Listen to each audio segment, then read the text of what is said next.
नमस्कार, मी रिनेश रंजन. आपण पाहत आहात बातम्यांची बातमी. मंडळी, गेल्या 28 जानेवारीला आपल्याला ठाऊक आहे अजितदादा पवार विमान अपघातात गेले. अजितदादा पवार गेल्यानंतर तळागाळातील त्यांच्या निष्ठावंत कार्यकर्त्यांना हल्ली एकच ध्यास लागला आहे, त्यांना काहीही दुसरं नाही. त्यापैकी अनेकांना त्यांच्या अपघाती मृत्यूवर शंका खूप येत आहेत. अनेक जण उघडपणे बोलत नाही, पण शंका घेत आहेत. त्यांचा घातपातच झाला आहे की काय, किंवा आणखी काय, अशा संभ्रमात हल्ली हे कार्यकर्ते आहेत. त्यामुळे तपास कुठपर्यंत पोहोचला आहे हे जाणून घेण्यासाठी अनेक महाराष्ट्रातील लोक जे आहेत ते उत्सुक आहेत. महाराष्ट्राचे उपमुख्यमंत्री अजित पवार यांच्या राष्ट्रवादीचे अनेक कार्यकर्ते यासाठी उत्सुक आहेत. नेमका तपास कुठवर पोहोचला आहे ते जाणून घेण्यासाठी हा व्हिडिओ कुठेही स्किप न करता शेवटपर्यंत बघा, म्हणजे आपल्या लक्षात येईल. आणि तपशीलवार मी तुम्हाला सांगणार आहे की तपास कुठपर्यंत पोहोचला आहे आणि कुठल्या दिशेने चालला आहे. विमान अपघाताने संपूर्ण राज्य हादरलं आहे मंडळी, अतिशय. या प्रकरणाच्या तपासाला आता अतिशय वेग आला. लक्षात घ्या, राज्य गुन्हे अन्वेषण विभाग म्हणजे CIDने बारकाईने तपास हल्ली सुरू केला आहे. त्याच्या अपडेट्स आल्या आहेत. या अनुषंगाने अजितदादांच्या अत्यंत जवळच्या व्यक्तीची आणि खाजगी सचिवाची अतिशय कसून तपासणी सुरू आहे, कसून चौकशी करण्यात येत आहे. राजकीय वर्तुळात यामुळे खळबळ उडाली आहे मंडळी. या चौकशीतून महत्वाचे धागेदोरे हाती लागण्याची शक्यता नाकारता येत नाही. त्यांच्या अजितदादांच्या सचिवांकडे तर प्रश्नांची सरबत्ती केली अक्षरशः CIDने.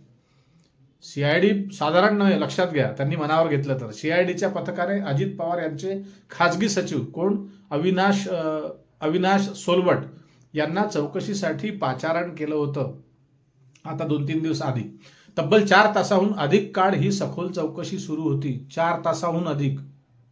या दरम्यान 28 जानेवारी रोजी नियोजित असलेल्या बारामती दौऱ्याची आखणी नेमकी कोणी आणि कशी केली होती, अजितदादा पवारांचा जो इलेक्शनच्या संदर्भात दौरा होता त्याबद्दलची, यावर प्रामुख्याने भर देण्यात आला मंडळी. तसेच अपघाताच्या आदल्या दिवशी म्हणजेच केव्हा 27 जानेवारीच्या रात्री कोणाशी आणि अजितदादांची कोणाशी चर्चा झाली आणि त्याचे तपशील काय होते हे जाणून घेण्याचा प्रयत्न तपास अधिकाऱ्यांनी केला.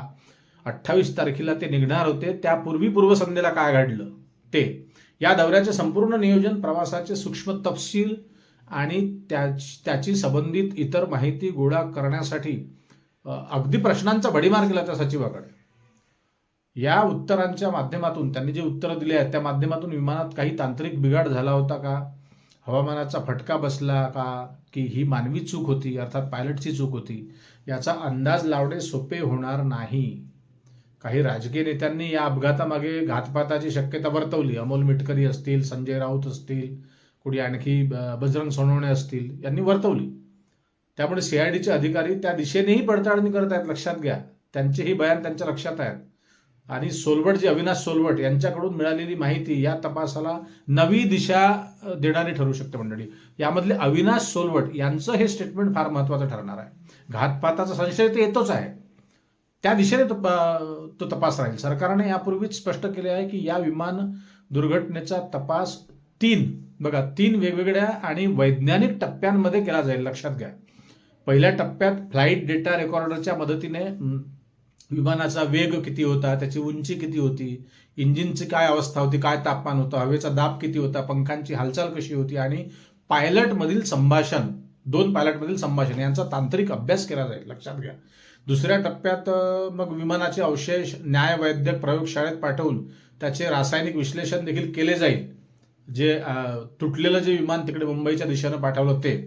तिसऱ्या टप्प्यात विमान जमिनीवर आदळण्यापूर्वी आणि नंतर झालेला परिणाम, अर्थात स्फोट्स वगैरे जे झाले ते, त्याबद्दल आगीची नेमकी कारणे आणि विमानाच्या सांगाड्याची स्थिती तपासली जाईल. जो सांगाडा मुंबईच्या दिशेनं पाठवला आहे, तपासासाठीच गेला आहे तो.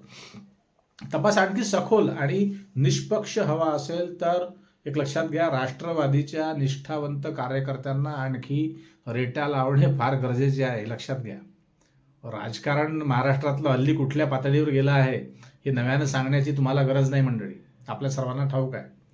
आणि दुसरीकडे राष्ट्रवादीचे जे प्रमुख नेते आहेत प्रफुल्ल पटेल असतील, भुजबळ असतील, तटकरे असतील, ते वेगळ्या कामात व्यस्त आहेत, लक्षात घ्या. मला काय मिळेल, राष्ट्रवादीच्या चाब्या कुणाच्या हातात असतील, या सर्व भानगडीत हल्ली हे नेते गुंतलेले आहेत. हे सत्य नाकारता येत नाही, लक्षात घ्या. त्यामुळे अजित पवार यांच्या तळागाळातील जे कार्यकर्ते आहेत, गावागावातील जे कार्यकर्ते आहेत, त्यांनाच खरी धग आहे दादांबद्दलची. तर हे यांना रेटा लावावा लागणार मंडळी. तर अशा प्रकारे दुर्दैवी मृत्यू झाला अजित पवारांचा आणि तपासणी सुरू आहे. पण हा घातपातच आहे का, त्या दिशेनंही CID तपास करत आहे, लक्षात घ्या. आणि त्याच्यामध्ये त्यांचे जे सहाय्यक होते, सचिव होते अविनाश, त्यांचा महत्वाचं बयान ठरणार आहे मंडळी. त्यांचं अतिशय महत्वाचं त्यांचं ते जे स्टेटमेंट देतील त्यामध्ये फार महत्वाच्या बाबी असणार आहेत. अर्थात आदल्या दिवशी ते कुणाकुणाशी बोलले, कुठे गेले होते, त्यांना कुणाचे कॉल्स आले होते, CDR तपासण्यात येईल. त्यानंतर ऑफिशियली त्यांचा लेखी रायटअपमध्ये त्यांच्या कार्यालयात काही लेखी झालेला आहे का, लिहिल्या गेलेला आहे का दौऱ्याबद्दल. आणि हा दौरा तर पक्षाचा होता, पार्टीचा होता, सरकारी दौरा नव्हताच हा एक हिशोबाने पाहिलं तर. त्याच्या काय नोंदी सापडतात ते आता आपल्याला या तपासादरम्यान कळेल. पण किती अपघाताचे, यापूर्वी किती विमान अपघाताचे तपास निष्पक्ष झाले आहेत आणि त्यामधून काय निष्पन्न झालं आहे हेही बघणं तितकंच महत्वाचं आहे. म्हणूनच मी म्हणतो की बघा, कुणी गेल्यानंतर कुणाला त्या पक्षातल्या इतर नेत्यांना काही फारसं त्याचं नसतं. त्याचं कारण असं असतं की त्यांना पुढची दिशा ठरवायची असते, जो गेला तो गेला. पण ही धग, हे प्रेम, हा जिव्हाळा कार्यकर्त्यांमध्ये असतो मंडळी. त्यामुळे तुम्ही कमेंट बॉक्समध्ये नक्की लिहा की तुम्हाला नेमकं काय वाटतं, तपास कुठपर्यंत पोहोचायला पाहिजे, कशा पद्धतीने व्हायला पाहिजे, कमेंटमध्ये नक्की लिहा. आपल्या चॅनलवर नवीन असाल तर चॅनलला सबस्क्राईब करायला विसरू नका आणि जास्तीत जास्त संख्येनं हा व्हिडिओ शेअर करा, व्हायरल करायला विसरू नका मंडळी. लाईक करा. पुन्हा भेटू नवीन विषयावर बोलण्यासाठी नव्या दिवशी नव्या दमान. तोपर्यंत नमस्कार. जय हिंद, जय महाराष्ट्र.